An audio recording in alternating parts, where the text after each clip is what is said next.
The arrival.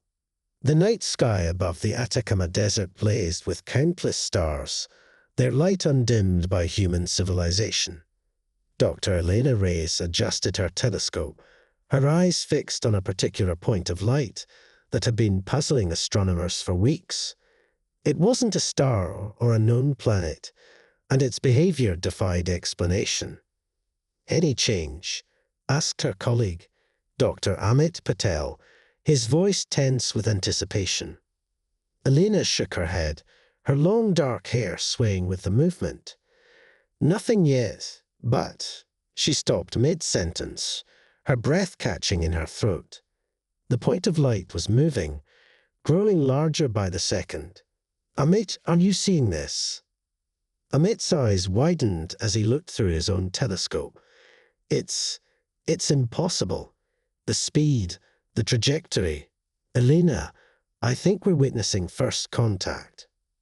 As if in response to Amit's words, the night sky erupted in a dazzling display of light. What had seemed like a single object split into dozens, then hundreds of smaller craft, descending through the atmosphere in a choreographed dance that spoke of intelligence and purpose. Within hours, the news had spread across the globe. Alien ships hung in the skies above every major city, their sleek, otherworldly designs a stark contrast to the familiar skylines below.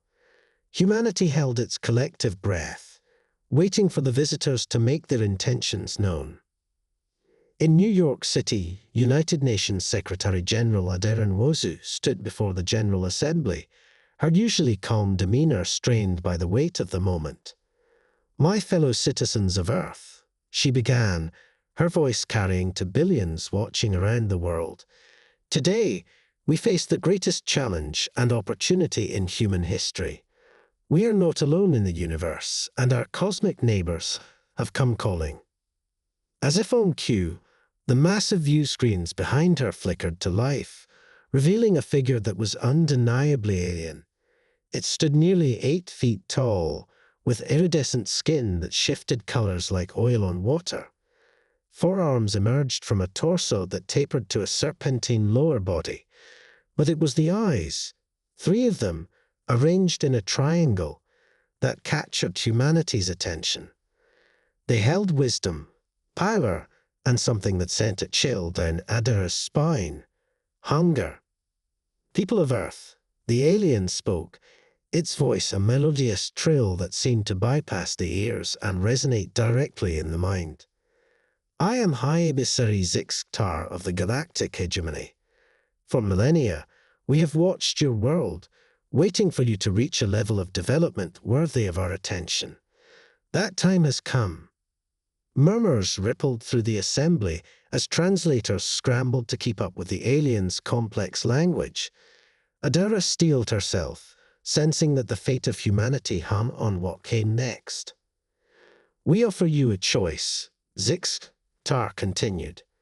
"Join the hegemony as a protectorate race, benefiting from our advanced technology and the protection of our vast empire. Or—" the alien's eyes narrowed, its skin darkening to a deep purple. "Face subjugation. The choice is yours, but know that resistance is futile. You have one planetary rotation to decide." The transmission cut off abruptly, leaving the assembly in stunned silence. Adara gripped the podium, her knuckles white.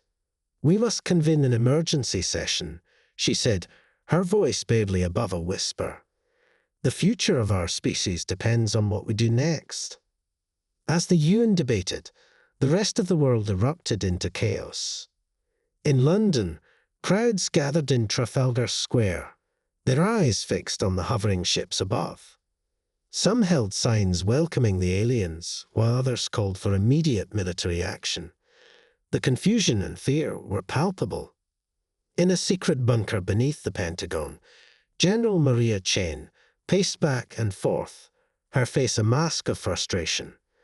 "We're completely outgunned," she growled to the room full of military and intelligence leaders. "Our most advanced weapon systems might as well be slingshots compared to what they've got."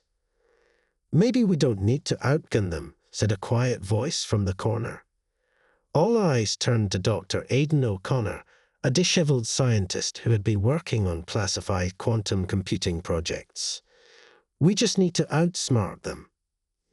In Rio de Janeiro, street artist Luisa Ferreira spray-painted a massive mural on the side of a building.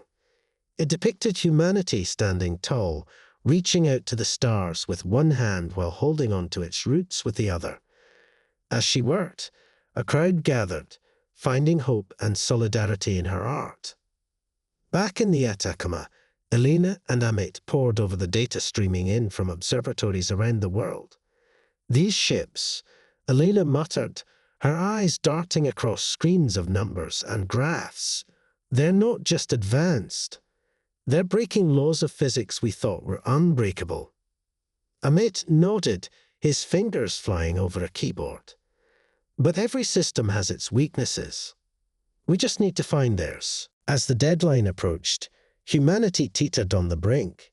In homes, offices, and public spaces around the world, people huddled around screens, waiting for news of their fate. Would their leaders choose submission to an alien empire, or would they risk everything in a fight for freedom? In Washington, D.C., President Clara Espinosa sat in the Oval Office, the weight of the world on her shoulders. Before her lay two documents, one accepting the hegemony's offer of protectorate status, the other a declaration of Earth's independence and refusal to submit. Her advisors were split. Some argued for practicality, for the technological advancements and protection the hegemony offered. Others insisted that freedom was worth any price, that humanity must chart its own course among the stars. As the clock ticked down, Kata thought of her grandmother, who had fled oppression in her homeland to give her family a chance at freedom. She thought of the great innovators throughout history who had pushed the boundaries of what was possible. And she thought of the future, not just for humanity, but for all the generations yet to come. With steady hands, she picked up a pen and made her choice. In New York, Adela received the message from Washington. She took a deep breath, straightened her jacket, and stepped up to address the world and the waiting hegemony. "I Emissary Zixktar," she began, her voice clear and unwavering. "On behalf of the nations and peoples of Earth, I deliver our response to your ultimatum." The world held its breath, united in this moment of destiny. "We choose freedom," Adela declared. "We choose to face the challenges of the cosmos on our own terms. We choose to stand for the dignity and self-determination of all sentient beings. The people of Earth respectfully decline your offer and assert our right to exist as a free and independent world." For a moment, there was silence. Then the sky lit up once more as the alien ships began to move. The galactic hegemony had received humanity's answer. Now the real test would begin. As the first energy beams lanced down from the alien fleet, targeting military installations around the globe, humanity steeled itself for the fight of its existence. But in labs, boardrooms, and hidden bunkers, plans were already forming. Earth would not go quietly into the night. The war to save humanity and to shake the foundations of a galactic empire had begun. The resistance begins. As the first waves of the hegemony's attack swept across the globe, humanity reeled from the devastating power of alien weaponry. Major cities lay in ruins, militaries were in disarray, and governments struggled to maintain order. Yet, in the face of overwhelming odds, the human spirit refused to be extinguished. In the smoldering remains of Rio de Janeiro, Luisa Ferreira emerged from a makeshift shelter, her face streaked with soot and determination. The mural she had painted just days ago was now partially destroyed, but its message remained clear. Luisa grabbed her spray cans and began to work, transforming the ruined wall into a rallying cry for resistance. Thousands of miles away, in the underground facilities of CERN, Dr. Aidan O'Connor hunched over a complex array of quantum computers. His eyes were bloodshot from lack of sleep, but a manic energy drove him forward. "We're close," he muttered to his team of international scientists. "The hegemony's tech is advanced, but it's not magic. There's a pattern here, and we're going to crack it." General Maria Chen, now operating from a mobile command center as the Pentagon lay in ruins, received an encoded transmission from Dr. O'Connor. Her eyes widened as she read the preliminary findings. "Get me the president," she barked to her aide. "We may have just found our first real advantage." In orbit, Commander Yuki Tanaka floated in the observation module of the International Space Station, watching helplessly as battles raged on the Earth below. But her scientific mind was racing, analyzing the movements and tactics of the alien fleet. "Their formations," she whispered, "they're not random. It's almost like a dance." She rushed to the station, needing to share her insights with ground control. President Kira Espinosa, operating from a secret bunker, received the reports from General Chen and Commander Tanaka simultaneously. A glimmer of hope sparked in her eyes. "Patch me through to the UN Secretary General," she ordered. "It's time to coordinate our counterattack." As governments and militaries regrouped, ordinary citizens began to take matters into their own hands. In London, a group of hackers, led by the mysterious figure known only as Ghost, launched relentless cyber attacks against the alien communication networks. They couldn't bring down the advanced systems, but they could create confusion and delay. In Nairobi, Dr. Amina Okoro, a brilliant nanotechnology researcher, gathered a team of scientists and engineers in a hidden laboratory. "We can't match their size," she told her colleagues, holding up a vial of swirling, metallic liquid, "but we can go smaller." Imagine swarms of nanobots infiltrating their ships, disrupting their systems from the inside out. Back in the Atacama, Elena Reyes and Amit Patel had transformed their observatory into a hub of resistance. Astronomers and astrophysicists from around the world sent them data, working together to map the movements of the hegemony fleet and search for weaknesses. "There," Elena exclaimed, pointing to a series of complex equations on her screen. "Do you see it, Amit? The way their ships move through space, it's not just faster than light travel. They're manipulating the fabric of space-time itself." Amit's eyes lit up with understanding. "And if we can understand how they do it, we might be able to disrupt it," Elena finished, already reaching for her community to share their discovery. As these pockets of resistance grew and connected, a global network began to form. Secure communication channels, established by tech geniuses working out of basement labs and college dorm rooms, allowed information and resources to flow freely between continents. In Japan, a team of robotics experts led by Dr. Hiroshi Nakamura worked tirelessly to reverse engineer debris from downed alien craft. "Their AI is incredibly advanced," Hiroshi explained to his team, "but it's not infallible. We can create countermeasures, maybe even turn their own robots against them." The tide began to turn in small but significant ways. Ghost's hacker collective managed to briefly disable a hegemony command ship's shields, allowing a squadron of fighter jets to score their first real victory against the invaders. Dr. Okoro's nanobots successfully infiltrated an alien ground base, gathering crucial intelligence on their technology and biology. But the hegemony was far from defeated. High Emissary Zixtar, enraged by humanity's continued defiance, ordered an escalation of the assault.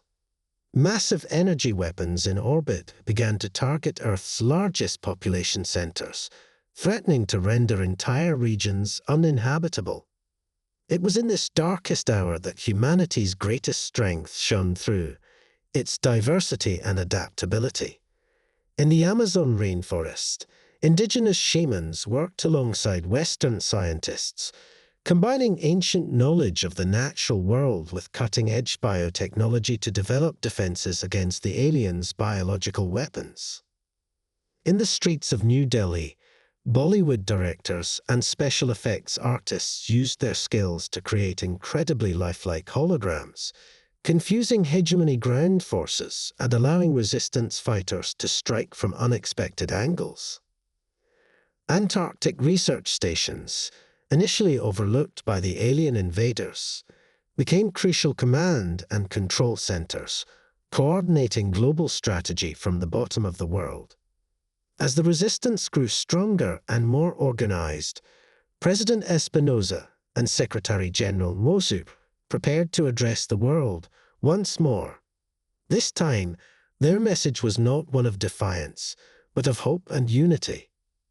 People of Earth, they began, their faces broadcast on every working screen and holographic projector around the globe.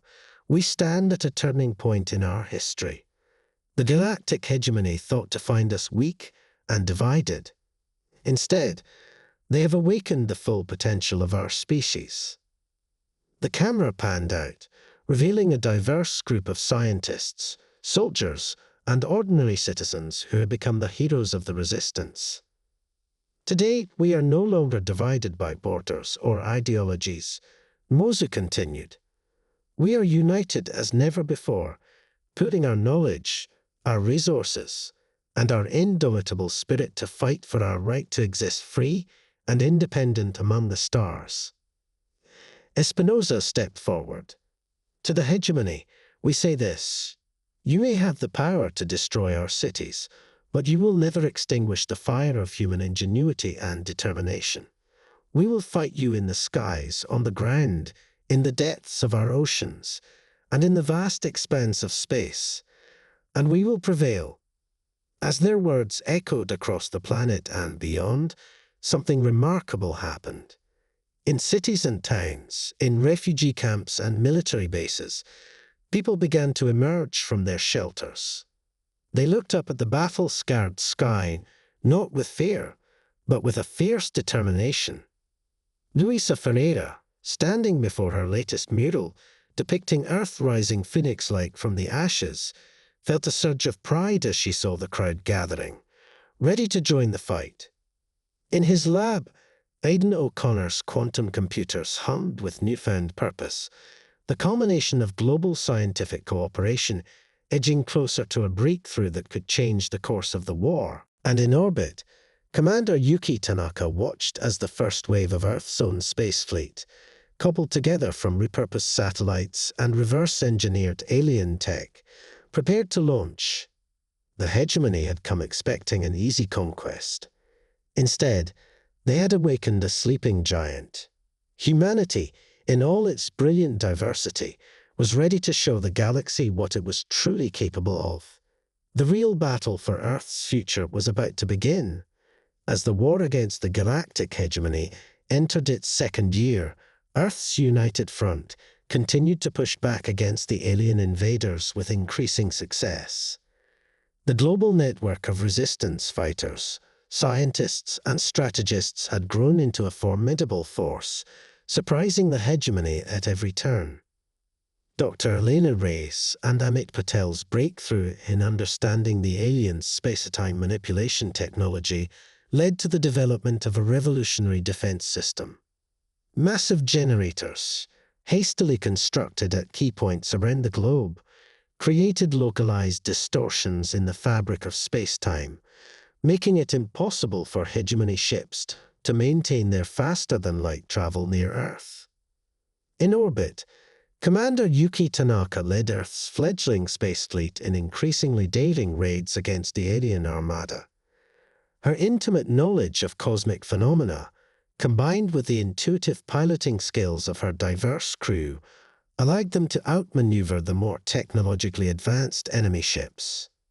On the ground, General Maria Chen coordinated a global guerrilla campaign, using Dr. Amina Okoro's nanobots to gather intelligence and sabotage hegemony ground forces. The aliens found themselves constantly on the defensive, unable to predict where the next strike would come from. In the digital realm, the hacker collective led by Ghost launched increasingly sophisticated cyber attacks, disrupting the hegemony's communication networks and even managing to temporarily seize control of some of their automated defense systems. As Earth's defenders pushed the aliens back, High Emissary Zixtar grew desperate. In a last-ditch effort to break humanity's spirit, the hegemony unleashed a terrifying new weapon, a device capable of accelerating tectonic activity, threatening to tear entire continents apart. But even in the face of this new threat, humanity's resolve did not waver. Dr. Hiroshi Nakamura's team of robotics experts quickly repurposed their reverse-engineered alien tech to create massive autonomous machines capable of stabilizing tectonic plates.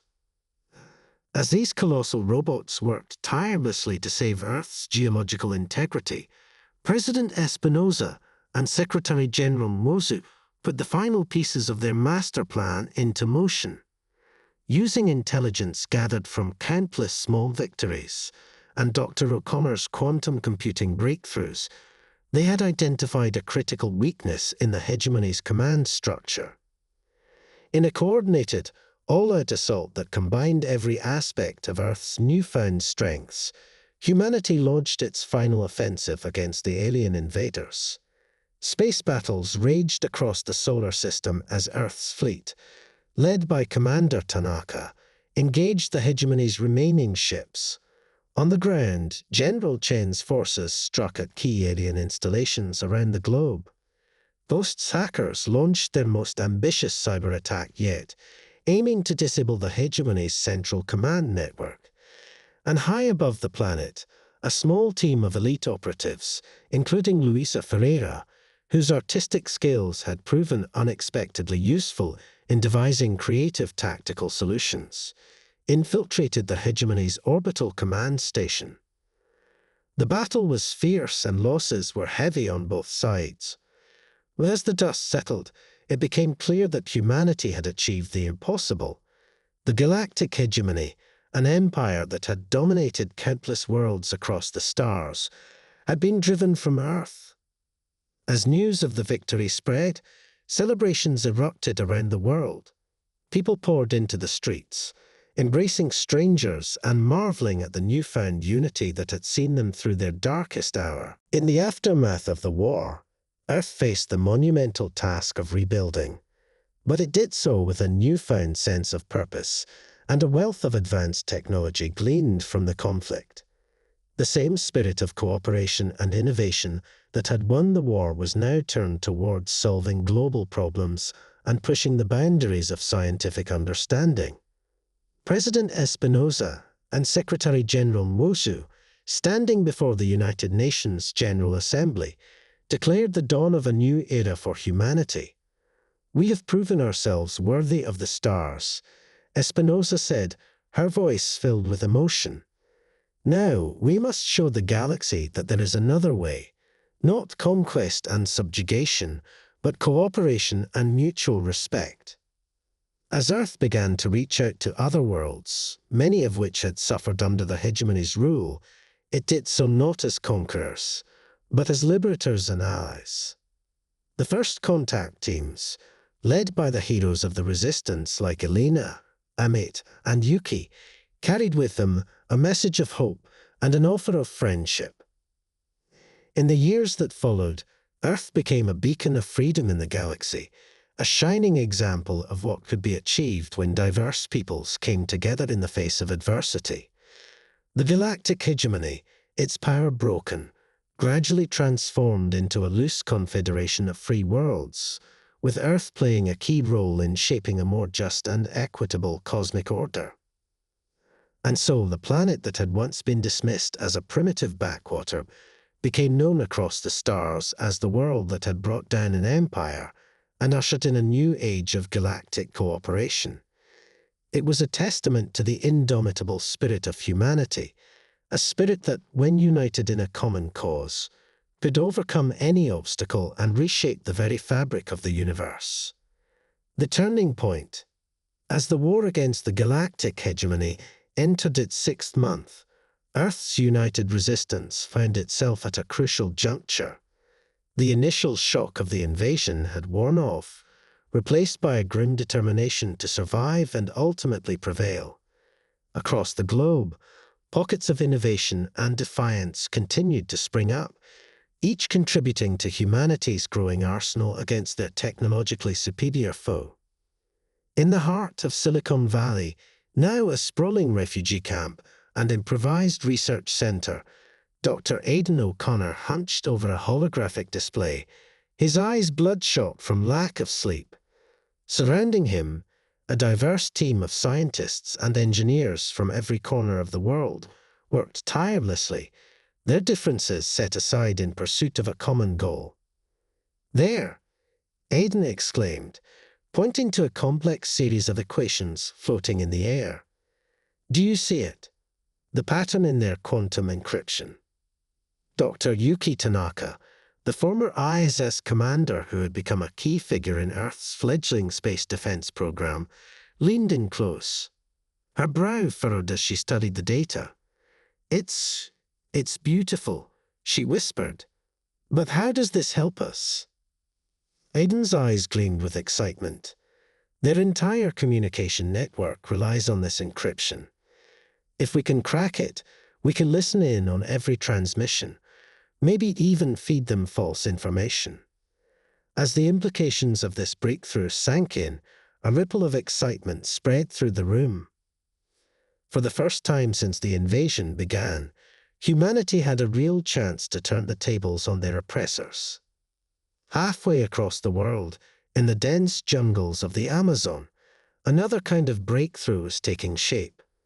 Dr. Amina Okoro, the brilliant nanotechnologist, had formed an unlikely alliance with indigenous shamans and botanists. Together, they sought to combine cutting-edge science with ancient knowledge of the natural world. "The hegemony's bioweapons are like nothing we've ever seen," Amina explained to her team as they gathered around a makeshift lab.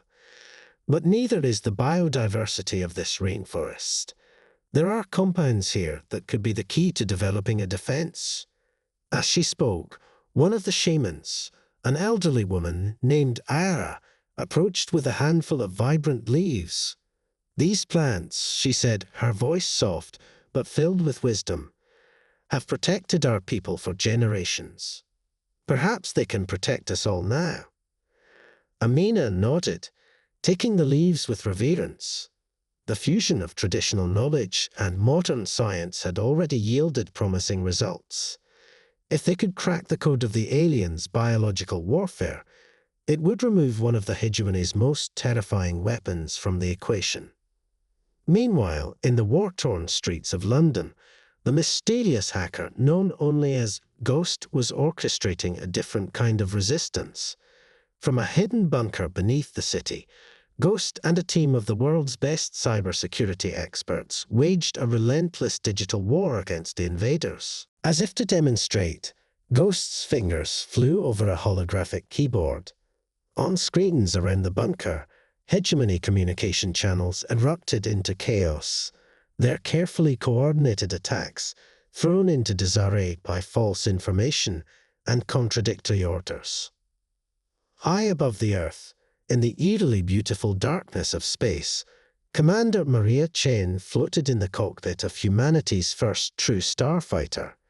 Cobbled together from salvaged alien tech and human ingenuity, these ships represented Earth's growing ability to take the fight beyond its atmosphere. "Eagle Squadron, form up," Maria's voice crackled over the comms. "We've got a hegemony supply convoy entering lunar orbit. Let's show them we're not just prey anymore." As the sleek Earth fighters engaged the alien ships, their movements were guided by insights gleaned from months of studying hegemony tactics. What they lacked in raw power, they made up for in unpredictability and daring. Back on the ground, in a secret facility beneath the Rocky Mountains, President Kida Espinosa and UN Secretary General Aderinwozu pored over reports from around the globe. The room hummed with tension and cautious hope. Dr. O'Connor's encryption breakthrough, Okoro's biodefense initiatives, Ghost's cyber warfare. Kida mused, her eyes scanning the data. For the first time, we're not just reacting. We're taking the fight to them. Adara nodded, her expression grave but determined. It's time to coordinate all these efforts into a single, decisive strike. If we can disrupt their communication, neutralize their bioweapons, and hit them hard in space and on the ground simultaneously, we might just have a chance. Kira finished. She took a deep breath, feeling the weight of humanity's future on her shoulders. Send the word. Operation Thunderbolt begins in 48 hours. As the orders went out, a surge of nervous energy swept across the globe. In labs and bunkers, in makeshift hospitals and hidden resistance bases, people prepared for what could be the turning point of the war. Luisa Ferreira, the street artist turned resistance icon, put the finishing touches on her latest mural. Spanning the side of a bombed-out building in Rio de Janeiro, it depicted Earth rising from the ashes, its people standing united against a backdrop of stars. As she stepped back to admire her work, a crowd gathered, drawing strength from the powerful imagery. Tomorrow, Luisa addressed the onlookers, her voice carrying the hope and determination of millions. We show the hegemony that humanity will never be conquered. Tomorrow, we take back our future. As night fell across the planet, an uneasy quiet settled over battlefields and cities alike. In the darkness, final preparations were made, goodbyes were said, and prayers were whispered in 100 languages. The dawn would bring either humanity's finest hour or its last stand. But whatever the outcome, Earth would face it united, its diverse people standing as one against the cosmic tide that had sought to overwhelm them. As the first light of a new day crept over the horizon, the signal went out. Operation Thunderbolt had begun. The next few hours would determine the fate of not just a planet, but of an entire species' right to forge its own destiny among the stars.